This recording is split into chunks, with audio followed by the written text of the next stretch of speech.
Hey, Cal here. This is a little painting update and modeling update, of course, on my Chaos Space Marines in general. I have reworked my color scheme for my Silent Knights completely. Pretty much reversed the colors and made it a little more simple to paint, as well as very effective to paint. All very effective paint jobs. So I'm sort of working it out a little bit, you know.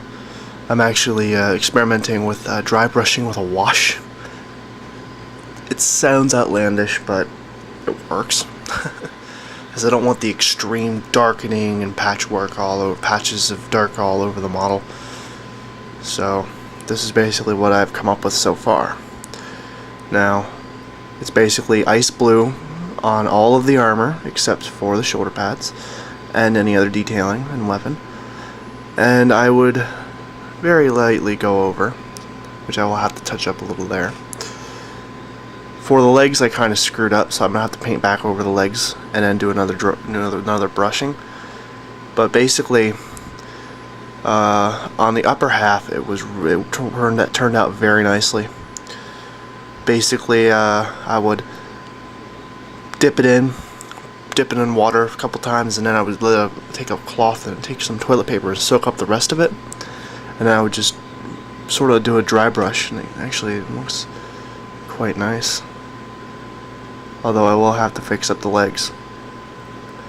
So the legs look a little dirty, and I want them to be rather clean. Actually, yeah, the legs are a little weird.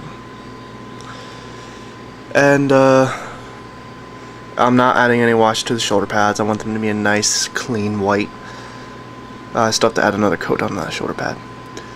And then just do sort of like a bronze gold trim on the shoulders. And that will pretty much be the paint job. And then on any like hair or ponytails and stuff, it's going to be gray, just a real deep gray with a white highlight. And then the weapons will be bulk and metal with bronze ammunition. And then green eyes, and that's pretty much it. Now, I have been working on my aspiring champion as well for my Tzeentch squad. Here he is thus far. I've painted the helmet accurately and properly. Basically, I would go across the faceplate very carefully with minimal paint, and I would go down from the top just so that the helmet remains shadowed as if he has no, just sort of looks like that it's actual helmet, not like a power helmet or anything. You know, you see what I mean, I'm sure. Just to keep the eye and I can't explain it, but you can see what I mean.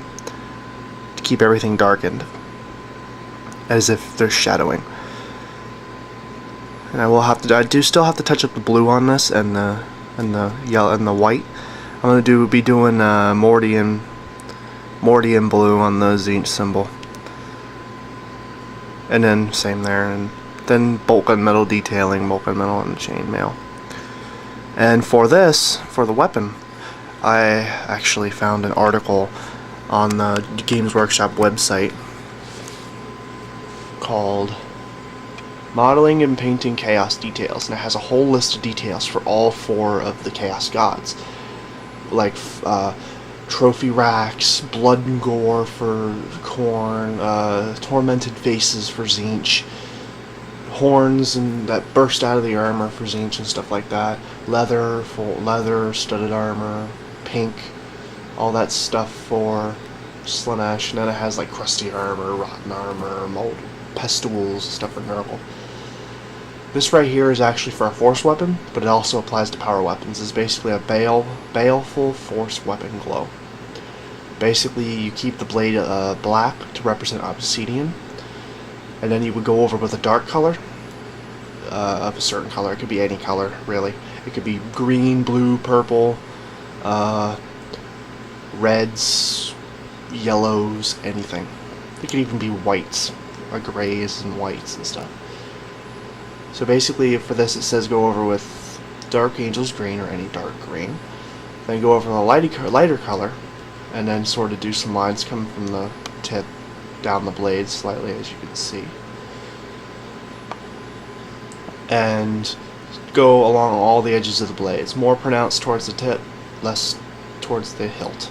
And then you go over with a lighter, the brightest, which is actually scorpion green for this.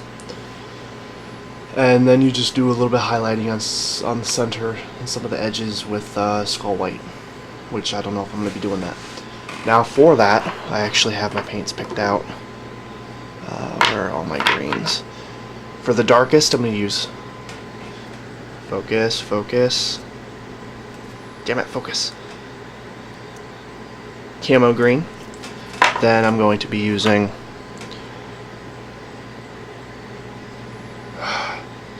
goblin green, and then scorpion green. Now, yeah, they're different colors. I also have the skull white for it, for the highlighting. But this is basically the first dynamic power weapon I'm going to be painting. So it's really a real step up for my painting. I have everything else that I need to paint the arm and the weapon itself. But this is a real step up for me if I can pull this off. So this is a real test in how far I've come along in painting. And as of sculpting, I have the Plague Champion pretty much done. All I have to do is put a stretch of skin across that arm there. And maybe some stretchy skin, or maybe I'll probably be going over the Nurgle symbol and make a raised, sort of stretched skin Nurgle symbol. And I have mostly finished the Flamer Marine. I sort of went a little overboard. I cut off the old canister, put a sack on there with a little horn on the end. With a Nurgle symbol, yet again, I'm going to be doing the same thing. Doing sort of a stretched skin, raised Nurgle symbol. And I have a whole lot of stretched skin and rot, which I have been doing a lot of research, and this is actually a step up for my sculpting. Basically, I would put a glob on there, then I would sort of meld the edges into the piece. In this case, for that part there, I made it so that he's fused with his weapon, and then I sort of added so that, you know, just really rotted the weapon the hell out. And I have like some rot on the tip. And this is just actually really disgusting. He's actually vomiting his insides. That's what that looks like. He is vomiting his insides, which is fucking disgusting. But for 40k, it's awesome. And I'm actually going to be probably putting some more trophy racks on these guys. Because Swamp Breakers pre-Heresy actually had quite a bit of trophies. You know, they had trophy racks on some of their shoulder pads. On some of their backpacks they would have trophies, but this was considered heresy, and once the Andron Heretic War actually happened, they sort of most of them dropped it, except for some of them who have some trophies. But I'm going to be doing the raised Nurgle symbol on that. Might just do that as a guide, which is probably a good idea. I did that. And maybe some rot on the shoulder pads and some stretchy skin over here. And I have this guy pretty much sculpted to the point to where I can paint him. Except I have to do the two vents there. I have the two vents there done, but I have to do the other side. And then I'm going to do some stretchy skin and some rot, and I got to put a Nurgle symbol, which I might just put into the shoulder pad, a Nurgle symbol, and then maybe fuse him with his weapons. Because the sort of theme I'm going for, considering the Plague Champion is basically fused with his chainsaw sword, why not make the rest of them seem like they're they're in the process of fusing with their weapons due to rot and all that. So all of them are going to have their weapons melded to them in some way, shape, or form, or in the process of melding with their weapons. And when I get 5 more of these, I'm going to do some bellowed stomachs. Maybe 1, 2, or 3 of them will have bellowed stomachs. Because I don't want to have 5 Space Marine. I don't want to have 2 of each with the same looking chest pieces. So you can kind of tell why I do that. And there are a few videos on YouTube. Sadly, the guy who made the videos don't make the videos anymore. He's not really on YouTube anymore, but he still has the videos up on how to make a nice bellowed stomach for a beginner.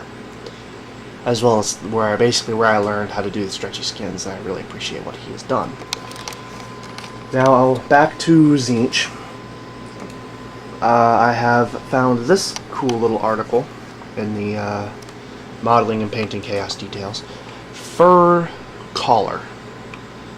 There's a fur collar. Basically, This is a Slanesh kind of thing. But for my Tzeentch Marines, considering they're of a winter theme, I think this would be perfect for them. You know, maybe for another Aspiring Champion or something, sort of put a fur collar on them as if it's to stay warm, instead of just to look kinky. You know. And it's actually really simple. You make large cuts, and then you go back in with smaller cuts, and then it's pretty much done. And it's supposed to look really good. So I'm doing a lot of stuff with my Tzeentch Marine, with my Chaos Marines. I am sort of tweaking the paint job, figuring out the techniques to do, which I might leave the legs the way they are, as if it's sort of a little dirty. So basically, I'll have an update soon on these guys, as well as on my Plague Marines. They'll eventually, then the next video, they're most likely to be done, or the majority of it. Mainly the rot, but the stretchy skin and the fused weapons will come later. Anyways, I hope this is an enlightening video of Chaos itself, considering I'm pretty much borderline with Traitor and Loyalist, considering I have both a Loyalist army and a Traitor army. So, I hope you've enjoyed this. I will be, once I get the paint scheme down and have the techniques down, everything's getting painted. Eventually. I'll probably try to churn out a few miniatures a day if I have to. Chaos Marines are going to have to be different. I'm going to figure out something with these guys. And I have to finish sculpting the one-leg guy. Anyways, I hope you like this. This is KyleXPie665 signing out. Bye.